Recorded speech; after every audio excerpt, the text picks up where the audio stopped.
কবিতাৰ শিৰোনাম এজন কৰোণাত আক্ৰান্ত ব্যক্তিৰ বিননি। কথা দীপজ্যোতি বৰদলৈ, পাঠ মানস প্ৰীতম শইকীয়া। তোমাক পাহৰি পেলাইছো জানা, মোক কিবা এটাই বৰকৈ সাবটি ধৰিলে। কলৈকো যাব নোৱাৰো, পিঞ্জৰাবদ্ধ। তোমাক ক'ব নোৱাৰো মোৰ বাবে আছে এটা আছুতীয়া কফিন, শেষান্তৰত শুবলৈ। মোক অন্ত্যেষ্টিক্ৰিয়া কৰিবও নাহে কোনেও। শুনিলে আচৰিত যেন লাগে। প্লিজ ভুল নুবুজিবা মোক, নোৱাৰিছো আৰু। তোমাক চাবলৈ হেঁপাহ ক্ষীণ হৈ ৰ'ল।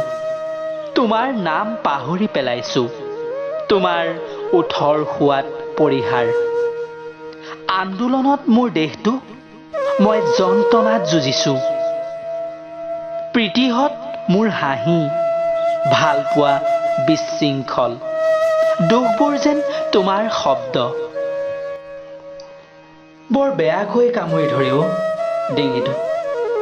হৃদয়ৰ এটা কোণৰ পৰা বাহিৰ হৈ আহে বিকট চিঞৰ।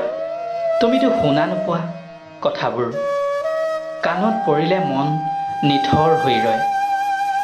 ইচ্ছা মোৰ শেষবাৰৰ বাবে তোমাক চোৱাৰ কথা। বাকৰুদ্ধ। এয়া কি শুনিছো? জ্বলন্ত ভাইৰাছ চাৰিওফালে। কলা বগা মানুহবোৰ ৰঙা হ'ব গৈ আছে। গোটেইখন আগুৰি ধৰিছে। ৰক্ত কণিকাত বসন্তবোৰ শেষ হৈ গ'ল। বহুত সপোন শেষ হৈ ৰ'ল। মোৰ বসন্ত হত্যা কৰিলা। অবলা নিচলাবোৰ সাৰি নগ'ল। শূন্য হ'ল হৃদয়।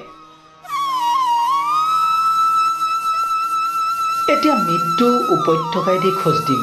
স্নান হ'বই, সময় নহ'ল ক্ৰমশ।